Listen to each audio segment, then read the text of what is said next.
The regular season is heating up, new stars are emerging, and that means more opportunities to win up to 25 times your cash on Prize Picks, the most exciting way to play daily fantasy sports. Just select 2 or more players, pick more or less on their projection on a wide variety of stats, and place your entry. It's that easy. Let it fly to turn $10 into $250 with just a few taps. Easy gameplay, quick withdrawals, and injury insurance on your picks are what make Prize Picks the #1 daily fantasy sports app. Watch your favorite players and get paid doing it this basketball season. See your entries make progress during the game or make new entries for the second half and the fourth quarter. 3-pointers, assists, rebounds, and everything in between are yours for the taking. Join the Prize Picks community of more than 7 million players who have already signed up. Right now, Prize Picks will match your first deposit of up to $100. Just download the Prize Picks app and use code GET100. That's code GET100 on Prize Picks for a first deposit match of up to $100. Prize Picks. Pick more, pick less. It's that easy. Hi guys, quick one before we get into the episode. This episode is sponsored by Zencastr, which is the production suite that I've used from the very beginning of this podcast. And if you're interested in starting your own podcast, hang around at the end of the episode for our 30% discount referral code. Thanks. So our podcast is called Right and Wrong. Are these your notes? These Are your notes about what we're going to say? Anything Nailed is it. the short answer. So how many novels did you not finish? Oh my God, so many. It was perfect. What's she talking about? This is nonsense. Ooh, a spicy question. I love it. This is it, guys. The big secret to getting published is you have to write a good book. You heard it here first. Hello, and welcome back to the Right and Wrong podcast. Today, I'm joined by murder, mystery, horror, young adult writer, Amy McCaw. Hi, Amy. Hi. Welcome to the show. Keep that introduction. I'm going to start using that. Just whenever you enter a party or Yeah, something. just whenever I meet anybody. How are you doing? How's it all I'm going? really good, thank you. It's really nice to talk to you at this point. A couple of weeks when my next book's coming out, so I'm just starting to think about what it's going to be like to go from being a debut author to slightly more experienced author. I still don't feel like I know what I'm doing, but Oh yeah, I guess you lose the title of debut author once your second book's out. exactly. So I'm not quite as shiny and new anymore, but hopefully I'm growing and learning as an author. You lose all the sympathy from the other people. Yeah, that's it now. But of course, yeah, your second novel, Mina and the Slayers, out Yes. September. Yeah. We will talk about it, but before we do that, let's go back. Let's go all the way back to the first one, your debut, Mina and the Undead, whilst you're still a debut novelist. And even further back from then, because you started in this sort of industry, this community, as a book blogger. Yeah, I did. So I went to Yalc, the Young Adult Literary Convention, and did a workshop about starting a blog, and just spontaneously decided to start one because one of the publishers said to me, "You absolutely should have a blog. You know more about YA books than just about anyone I know." And I was like, well, that's a big compliment. I'm going to try that. And yeah, I did that for quite a few years. And I honestly think that's one of the reasons why I got a book deal, because it just set me on such a good path, made me part of the community. And I think I learned so much. And I ended up pitching to my agent a few years later, also at Yalc, where I learned about blogging. And then the following year, met my publisher there. So if Yalc didn't exist, I may not have written any books, and we'll never know. But yeah, for me, it's been amazing to be part of that community. And I think the support since I've become an author has been really lovely as well, because people have been there through that whole journey with me. They've talked to me about being desperate to be an author, sat with me at Yalc, and then been to Yalc and watched me be up on stage as an author. So yeah, That's it's awesome. been nice to have people as part of that journey. Yeah, you must have a really good sort of tribe around you. Yeah, I have. I've got a little team that we call Team Mina with my publisher, and it's kind of people I've collected in sort of my group of friends along the way. Some that knew me right from the beginning of blogging, and then some that really liked the first book. So it's great that I've just got this group of people that are excited about content that I put out, and they help me share it. So it's been a real advantage to have a lot of bloggers in my corner. I would recommend it. And have you sort of dialed back on the blogging since, you know, your book has come out and you've got the second book on the way? Yeah, I have. So it was interesting. I got to the point in my blog where it was starting to feel a little bit like a chore, sitting and writing it down. And I think as soon as something that's meant to be pleasurable becomes a chore, you've got to kind of evaluate it. And because of the pandemic, I was being asked to do all these virtual events in my book, and I loved them. I was like, who would have thought that I would actually enjoy being on camera and stuff? But I did, and I decided then that I would start my YouTube channel. And then a little bit after that, I took the plunge and did TikTok, and I'm finding that possibly because I've got a toddler and a job and I'm trying to write books at the same time, I feel like recording a short video is a bit more manageable and somehow seems really fun and invigorating again. So I'm still talking about and reviewing books, but I'm just doing it in a different way now.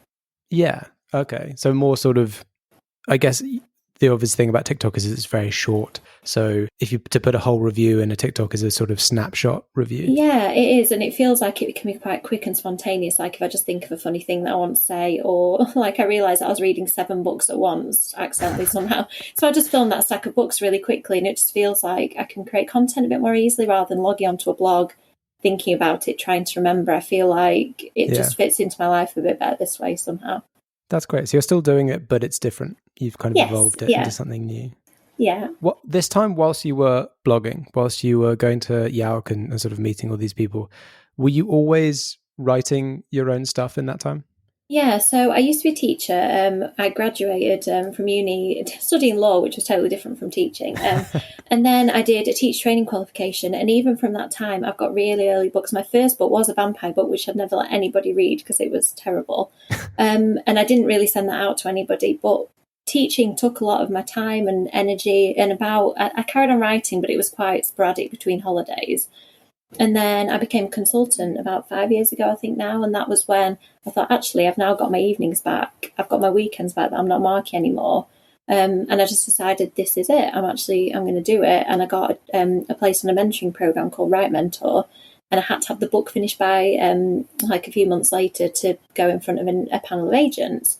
So for me, that just kind of kickstarted everything, because as soon as you give me a deadline, I'm suddenly motivated and suddenly, you know, because you could carry on revising a book forever. I'm sure it's the same with your podcast. Like you could edit and tweak and think of more things you want to say. Just got to hit publish, haven't you? Yes. And that end point was really good for me because it was like, I can do nothing now. It's out there. The agents have got it. So that was great. And I think that although I love teaching, it was kind of, for me, I don't know how people teach and write books. There are some amazing authors that I love, like Sue Warman is a school librarian and author. And I don't know how people do it because it's so all-consuming. It certainly was for me. But I think being a consultant just allowed me to get a little bit of a balance and find some time, you know, that I could actually be creative in.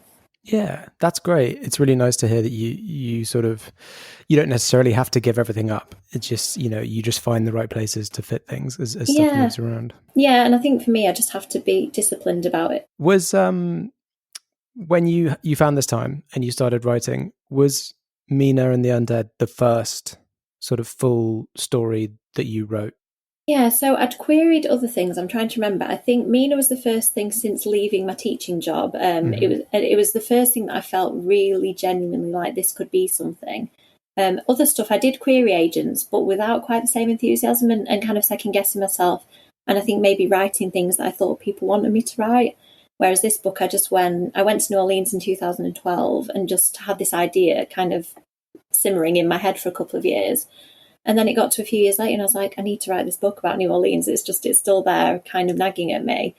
And I just threw everything I loved into it. And I was like, okay, vampires, serial killers, murder mysteries, it's all going in there. And I think having that passion about it, I've just realised then that that's what I need to do with every book. The thing I'm working on now is sort of a standalone alongside other things.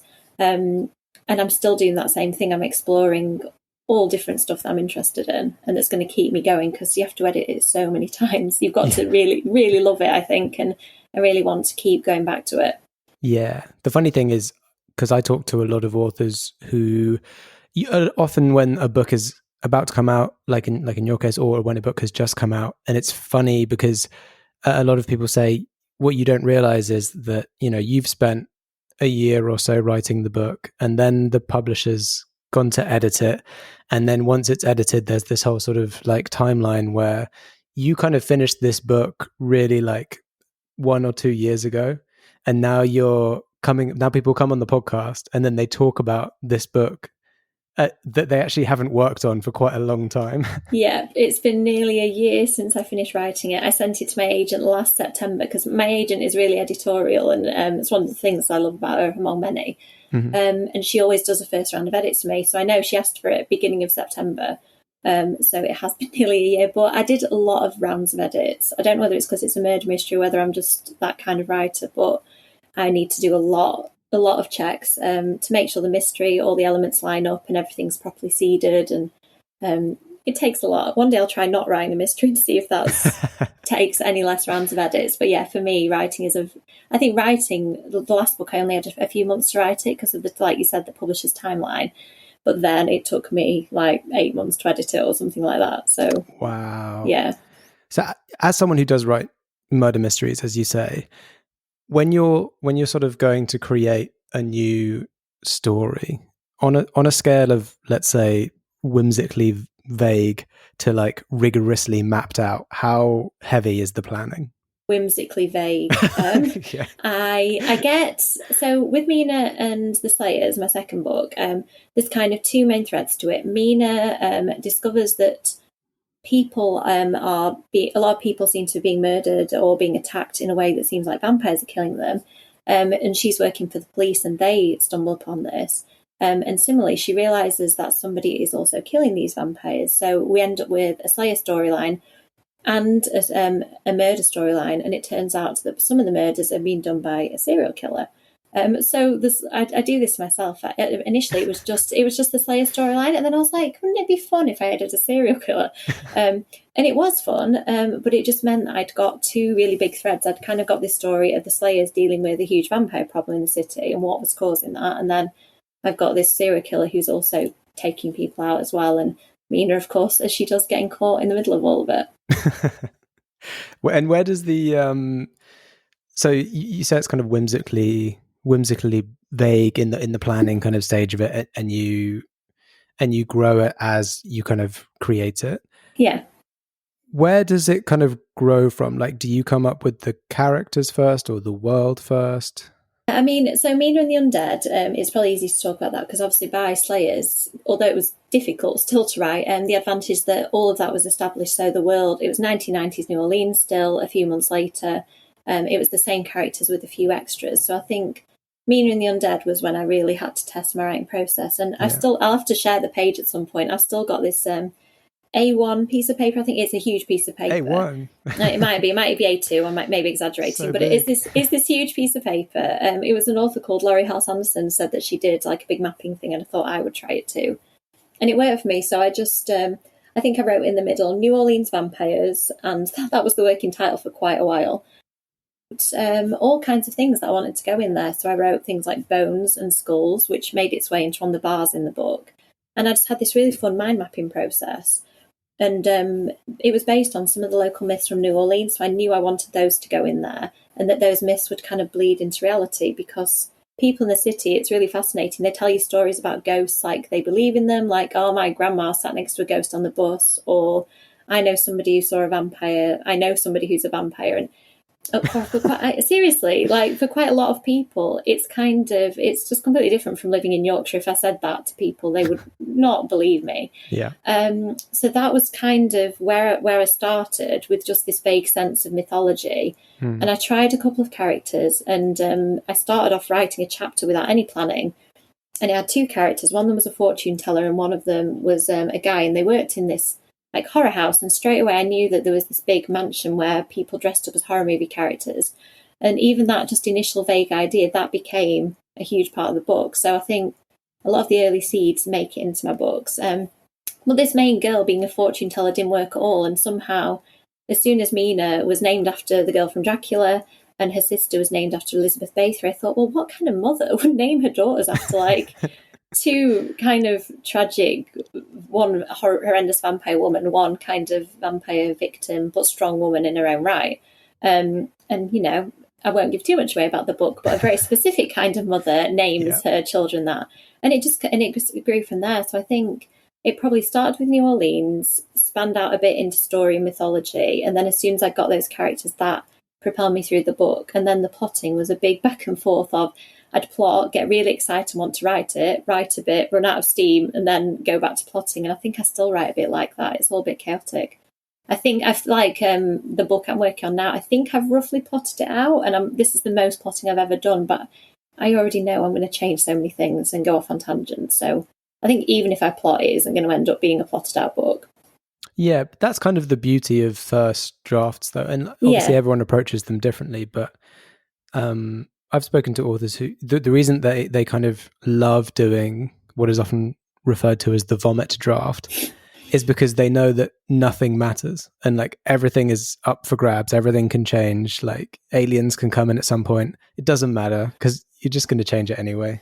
Yeah, it's interesting. I think it's maybe a personality type thing because I'm quite a perfectionist in terms of like if I'm working on a desk, I like it to be tidy. My house isn't tidy, but like my workspace and my thinking process, I think I hold myself to quite a high standard. So I remember Laini Taylor saying that when she writes a book, it takes her so long because she has to review everything she's written before she can carry on.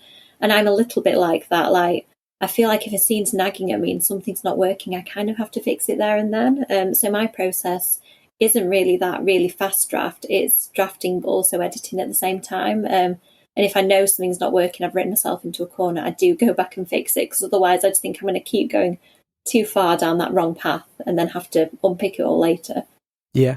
I know some people who, my friend Mia Kushnia, she bullet points bits that, bits of the plot that aren't flowing or that she just wants to come back to later. She writes a few bullet points and then carries on writing. I think, how freeing is that? But I just can't do it. I've tried. And if a scene isn't working, I have to keep hammering it until I get it right. Or as close to right as you can in a first draft. I wouldn't carry on forever. I would eventually think, okay, I've got to leave that now. Yeah. But there is a lot of editing for me as I go along. But unfortunately. What I imagine you're doing there is just you're taking something that would take time probably towards the latter part of that draft and you're just bringing it forwards and doing it then, because presumably it will, on your second sweep there won't be as much editing. Yeah, I think so. And I think partially because as my day job, I'm a consultant and I do things like I write texts and I edit other people's texts. So I think I have quite an editorial side of my brain that I'm using all the time and it's hard to switch that off when I'm writing. Yeah. So I think that's still nagging at me. It's like, come on, fix this. Come on, you can do better than that. That doesn't make sense. So I think this is why Mina and the Slayers was a real exception to the rule. I've never written a book in a few months. I had to really push through some of that doubt and some of that kind of editorial mind and just write it at some points. It was quite hard actually, that. Yeah, sometimes you've just got to face the fear, right? And just charge in and write it. Yeah. It's funny you mentioned your friend will just skip a section if she's finding it difficult. Because I don't know if it was Brandon Sanderson's lectures, but I know it's someone like that who was saying when they're writing and then they think about a very exciting scene that's going to happen later on, they will skip straight to it and write that scene then and there because their energy for that scene right now is at an all-time high. And if they try and write something else, they're just going to be sort of going through the motions kind of because they just want to get to that later scene. It's interesting that, isn't it? Because I don't do that for a couple of reasons. I think first, I use scenes like that as a bit of a carrot. It's not too much of a giveaway. I don't think to say there's a big carnival scene in my book. And I knew very early on that I was going to have this kind of big coming to blows of some kind. And I didn't quite know what it was going to be. I was really excited about writing kind of a spooky carnival. So I just held that in front of myself, come on, you're nearly there. But also I think if you're having to push through a scene and you're not excited about it, sometimes I have to take a minute because I've written scenes like that where I'm like, this is going nowhere, I'm bored. I'm actually switching off as I'm reading this back. So is there a problem with this? So I think, I know quite a lot of other people do that. I think it was V. Schwab that I saw at an event recently that she, I don't know if she's on all books, on some she writes them out of order. And I don't think I could keep the thread of it, for one thing. I think I'd get really confused. But also, I like having that thing to push towards and writing chronologically, knowing where I'm going. For me, that is really motivating. Yeah, no, that makes sense. We're talking about world building and things like that. There's an interesting sort of thing that I think a lot of people often don't think about is you're now writing the sequel to Mina, which is obviously a sort of fantastical horror world. Yes. When you're doing that, you don't need to do the world building again, and this is probably something that I imagine comes up in the copy editing phase. Are there points where you need to add in sort of reminders of how the story world mechanisms kind of work for the readers who might not have read the book for, 6 months, 9 months, a year? Yeah, a few people contacted me about that actually and said, is there a summary at the front of the book? Because I love that. And I was like, oh, no, I didn't do that. I know some people do. They write a short summary of book one. I know a podcast, Fictional Hangover, wrote a summary of my book. So I've been directing people to that. If they want to read that, there's a really good summary out there. But the way I did it was I just tried to seed what I thought were the important takeaways from the first book, like, for example, characters that didn't make it, that played a big part in the book and left a lasting impression on the characters. They're mentioned in the first few pages just to remind the reader, this is what happened, this is why Mina's feeling this way. And I just try to remind people. And I really like Jim Butcher's books, which I'm forgetting the name of now. Stormfront is the first book. The Dresden Files, that's it. Yeah.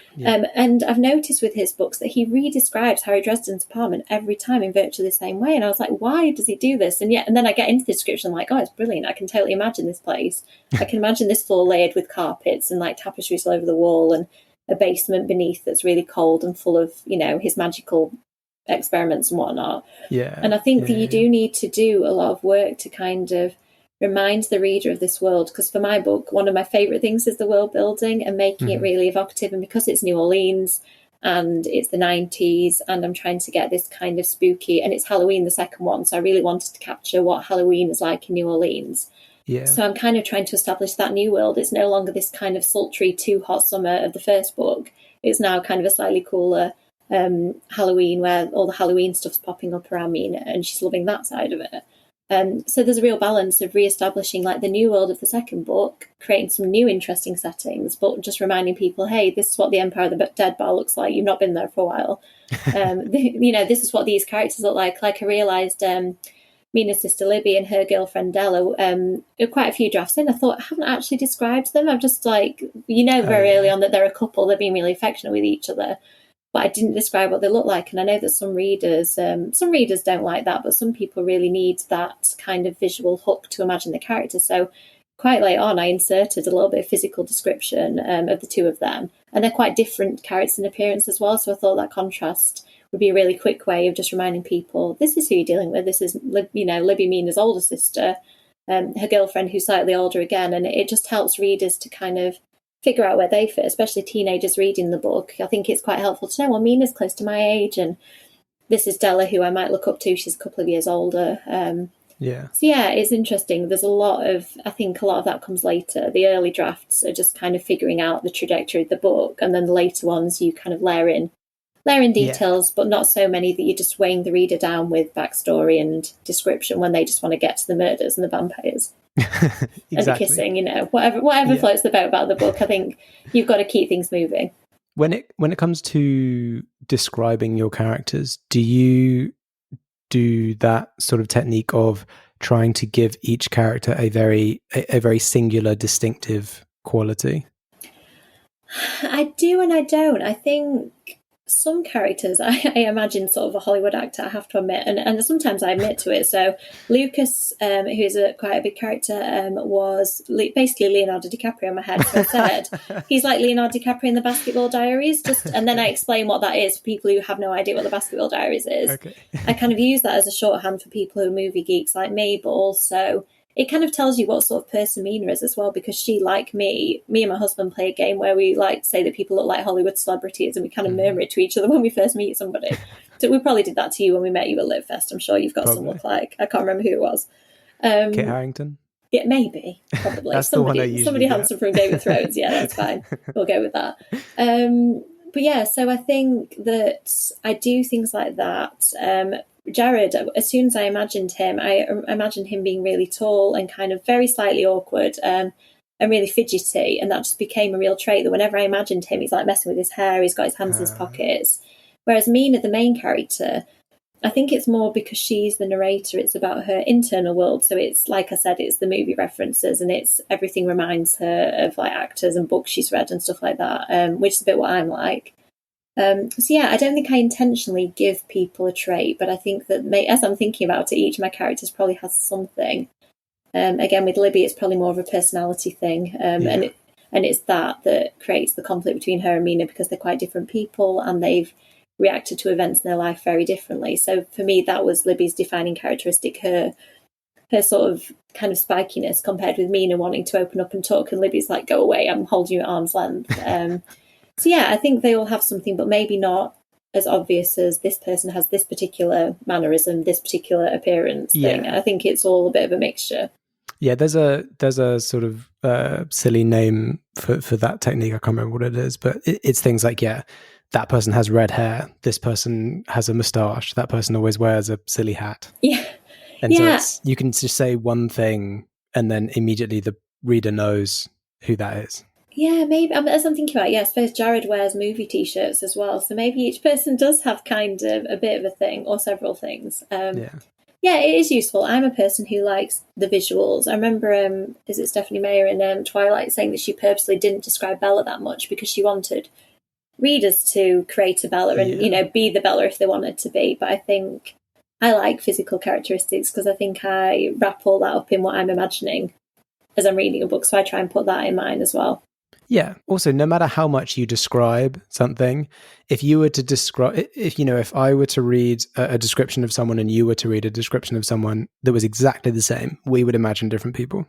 Yeah, it's fascinating that, isn't it? I remember I did an interview last year about book one, and somebody had fan casted, or the person who interviewed me had picked people to look like the characters, and some of them, like, the age was completely different. Like, I'd specifically said this woman's in her 50s, and he'd chosen this like young actress who had like completely different skin colour and things.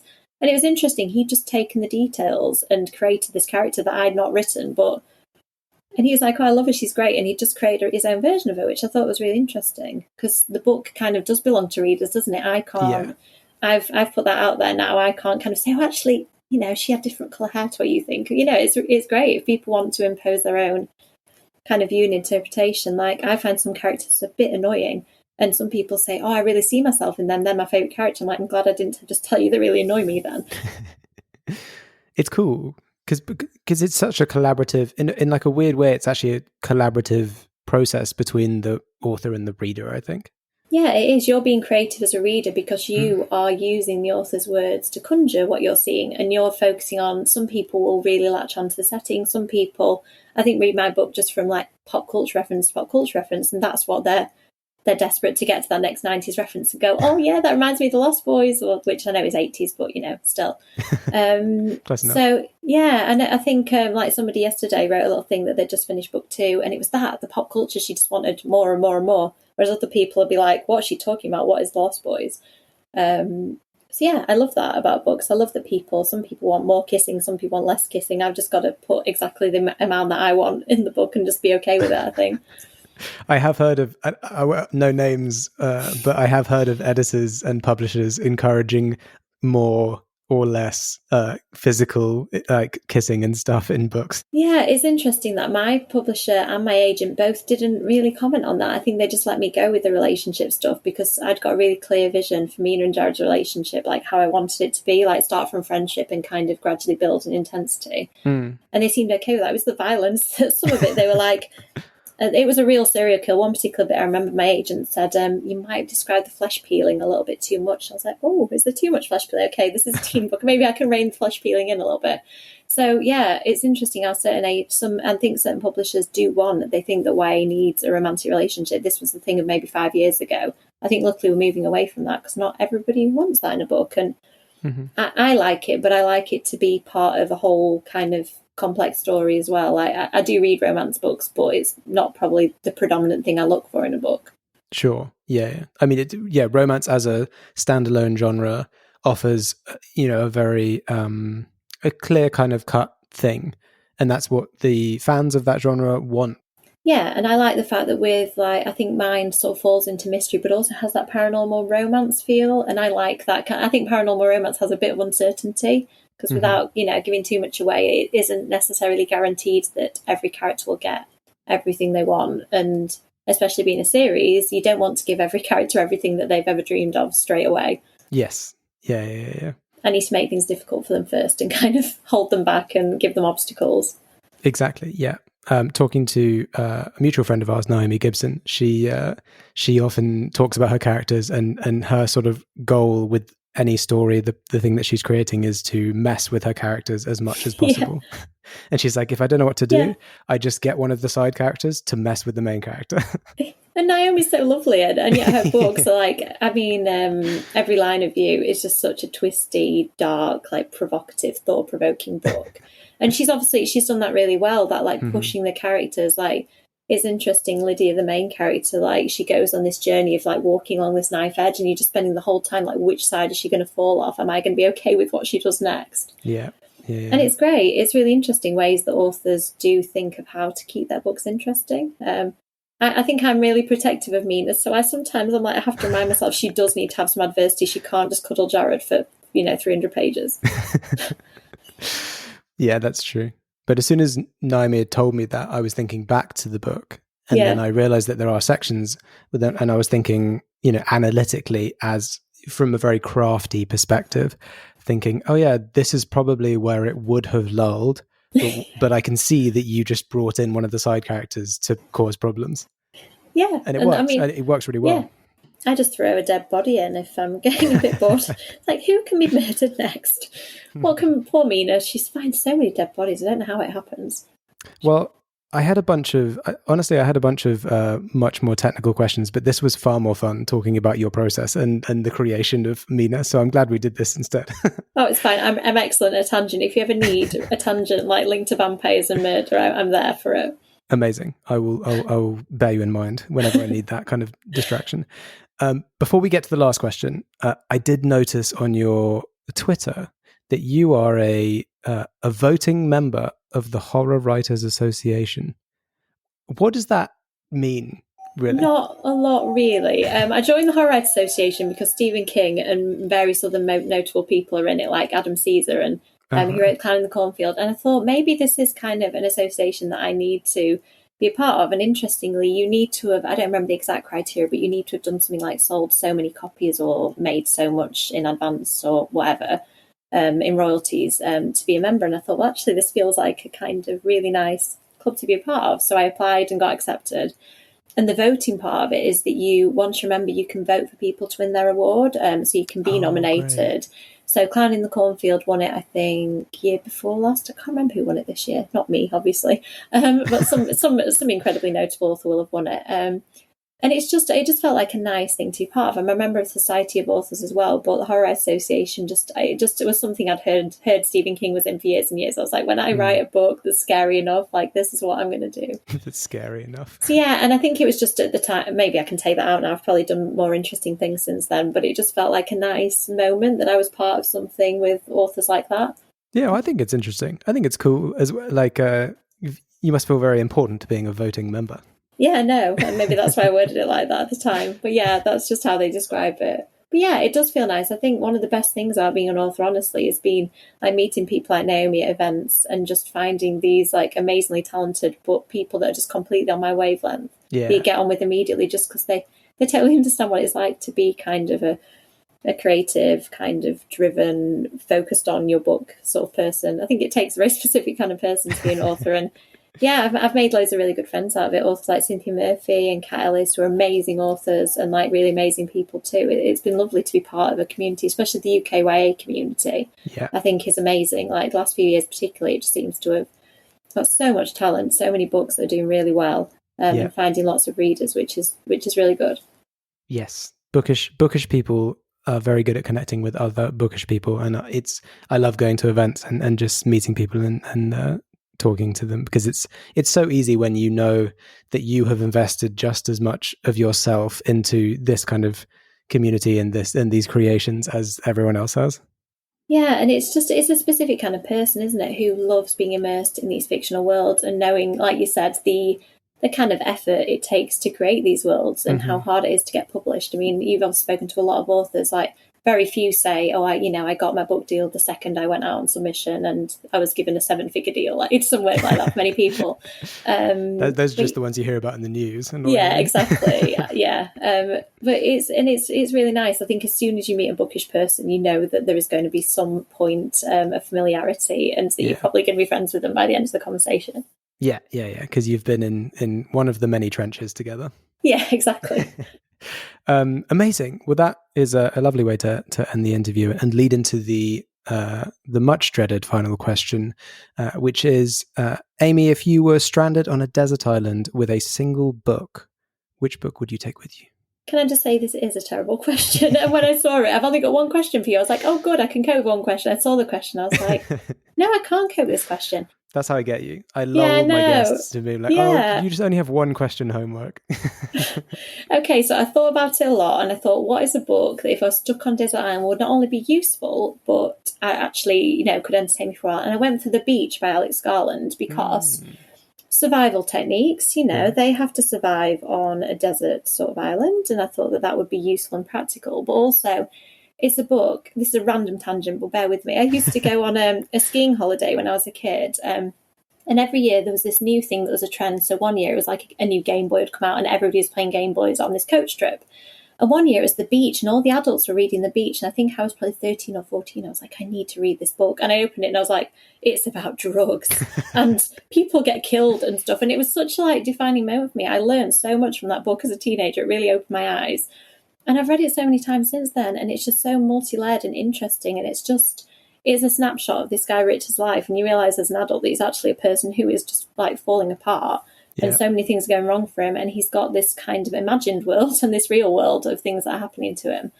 And then they cast Leonardo DiCaprio in the film, which is amazing. But yeah, another Leonardo DiCaprio moment, and I love the film, but it's a completely different thing from the book. If you like the film, you need to read the book because it's just got so many layers to it. Have you read The Beach?